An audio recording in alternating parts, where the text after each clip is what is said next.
Hey everyone, today I'm really excited to take on the challenge of shrinking this amazing set down to minifigure scale. This 501st Legion Clone Trooper set is one of the most iconic LEGO Star Wars sets ever made. And while it's already fantastic, there's just one thing I'd like to change: the size of the builds. They're huge compared to the clones. So let's dive into this and see if I can make the set in minifigure scale. The first question to ask is, what exactly is minifigure scale?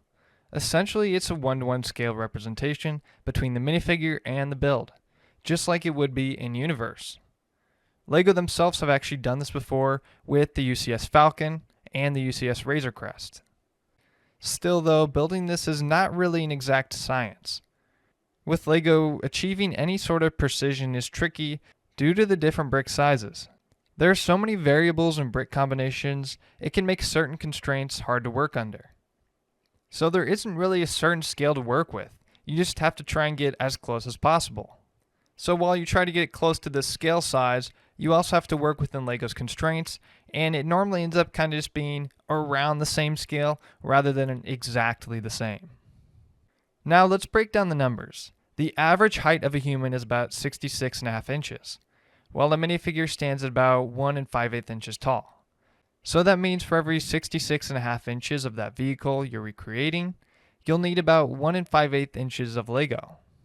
Like I mentioned, not every brick you'll use will fit in every scenario, so there's some creative liberties to take, but for the most part, you want to stay fairly close to this scale.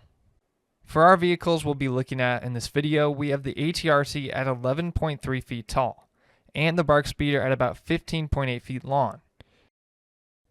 In LEGO, this equates to barely over 3.3 inches tall for the ATRT and about 4.6 inches long for the Bark Speeder. This is enough for us to get working and make something that can look good and fit the necessary scale. With that in mind, let's start building. Well, sort of. I actually designed these models in Bricklink Studio.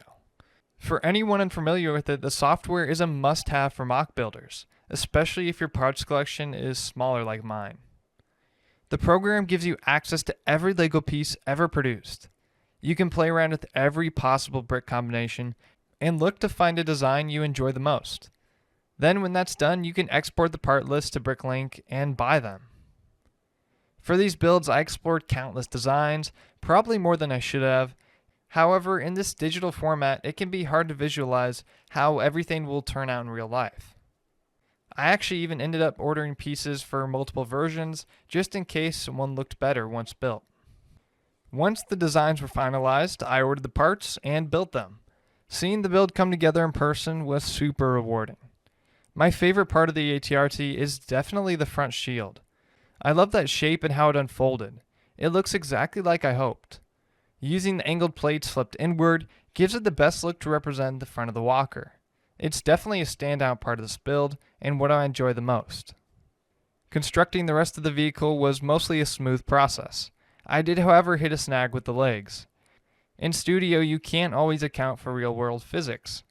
My original design couldn't end up supporting itself, so I switched to a 45-degree bar with a stud on the end combined with another similar piece for the joints. This gave my build the support it needed to stand tall, and so that's what I went with. Then let's look at the middle section that holds everything together. This is also where the minifigure will sit right in front of the back antennas.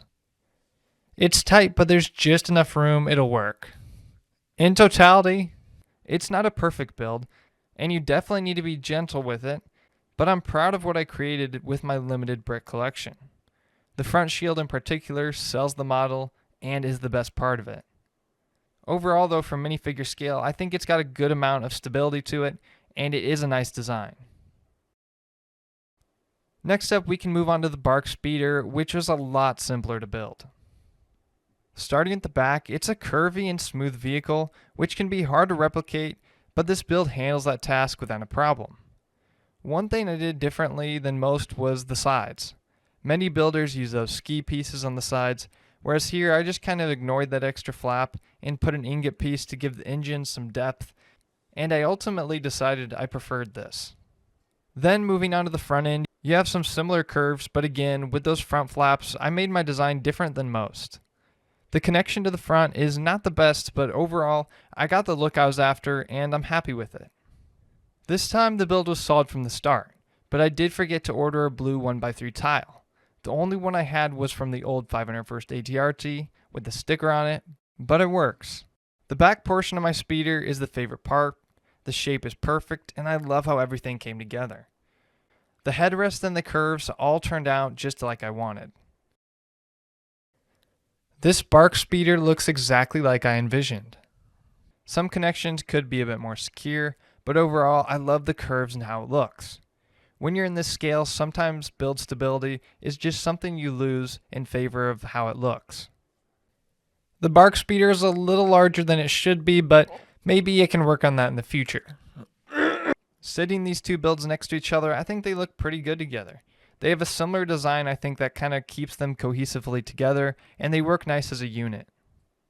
And as far as scale goes, I think they look pretty good next to each other, as well as to the minifigures.